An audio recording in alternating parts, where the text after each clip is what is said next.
Selamat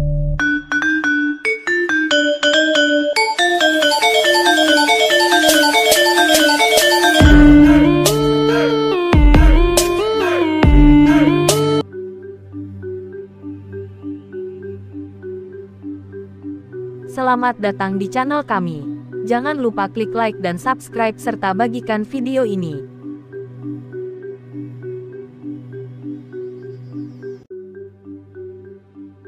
Nama Watu Blorok sudah tidak asing lagi bagi warga Mojokerto, khususnya yang bermukim di wilayah utara Sungai Brantas. Namun yang tak banyak orang tahu, batu yang dikeramatkan itu memendam legenda kutukan dari kesatria zaman Majapahit. Watu Blorok terletak di pinggir Jalan Raya Mojokerto Gresik, tepatnya sekitar 100 meter dari permukiman penduduk Dusun Pasinan, Desa Kupang, Kecamatan Jetis, atau di tepi hutan perhutani. Jaraknya hanya sekitar 9 km dari alun-alun kota Mojokerto. Batu dengan diameter sekitar 1 meter ini nampak mencolok karena diberi peneduh berbahan galvalum. Kain putih lusuh menyelimuti Watu Blorok. Taburan kembang yang sudah mengering menghiasi puncaknya. Aroma wangi menyeruak dari dupa yang dibakar di bawahnya. Disebut Watu Blorok karena batunya ada bintik-bintiknya. Hutan di sekitarnya juga dinamai alas atau hutan. Watu Blorok, ujar Musawamah. Watu Blorok ini konon berhubungan dengan sebuah batu di seberangnya yang tidak terawat. Batu yang ukurannya lebih kecil itu posisinya sejajar dengan Watu Blorok. Kedua batu tersebut dipisahkan jalan raya.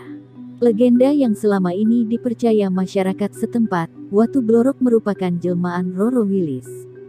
Sedangkan batu di seberangnya adalah sosok Joko Welas. Mereka merupakan kakak beradik keturunan kesatria dari Majapahit. Mereka dikutuk menjadi batu karena nekat masuk ke hutan terlarang. Dulunya alas Watu Blorok ini hutan terlarang, tandas Musawamah. Pemerhati sejarah lokal Iwan Abdillah menjelaskan, hutan di sekitar Watu Blorok dulunya disebut hutan Mojoroto. Legenda batu tersebut berlatar belakang zaman Majapahit. Dikisahkan pada masa itu ada seorang kesatria abdi kerajaan bernama Wiro Bastam. Wiro ditugaskan raja untuk berburu karena permaisuri mengidam ingin memakan hati Kijang Kencana. Kijang tersebut konon hanya ada di hutan Mojoroto. Namun, perburuan yang dilakukan Wiro gagal. Kijang Kencana kabur dengan tombak Wiro masih menancap di tubuhnya. Anak Wiro Bastam yang laki-laki bernama Joko Welas dan perempuan bernama Roro Wilis mencoba membantu ayahnya mencari jejak Kijang Kencana yang terkena tombak, pungkasnya.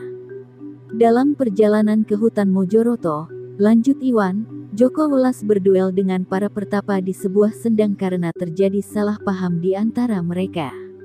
Menurut dia, sendang tersebut diyakini berada di Desa Jolotundo, Kecamatan Jetis.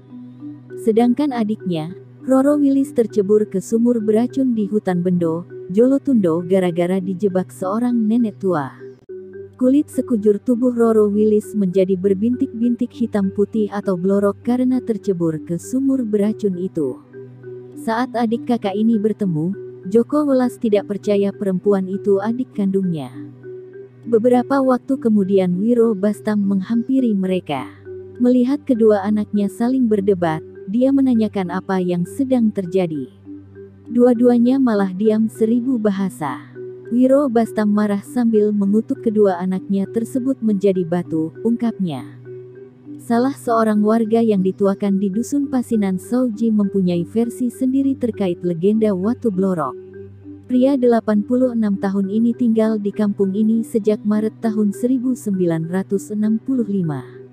Dia bekerja di perhutani KPH Mojokerto sejak 1967 sehingga menetap di kampung ini hingga sekarang. Cerita dari orang-orang tua di sini dan juga keyakinan saya, Watu Blorok bukan jelmaan manusia. Karena tidak masuk akal dengan kondisi di sekitarnya, cetus kakek 4 cucu ini mengawali ceritanya. Bapak dua anak ini menuturkan, Watu Blorok konon menjadi bukti pelarian Raja Majapahit Jayanegara karena pemberontakan Rakuti tahun 1319 Masehi. Rakuti adalah salah seorang Dharmaputra Majapahit yakni pegawai istimewa yang disayangi raja. Dalam pelariannya, Jayanegara dikawal pasukan Bayangkara yang dipimpin Gajah Mada.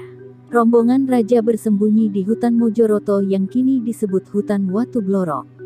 Watu Blorok itu menjadi pos penjagaan. Karena lokasinya tinggi, sekitar 80 meter dari permukaan laut. Di atasnya ada bukit pasinan tingginya 85 mdpl. Sehingga mudah untuk memantau ke arah selatan atau arah kerajaan yang ada di Trowulan, pungkas Sauji. Sauji juga mengemukakan bukti lainnya untuk mendukung ceritanya tersebut. Arah tenggara dari Watu Blorok ada sumur yang tidak pernah mengering, tanda kalau pernah dihuni manusia. Ada bukit datar di dekat sumur sebagai tempat berkemah pasukan, ujarnya.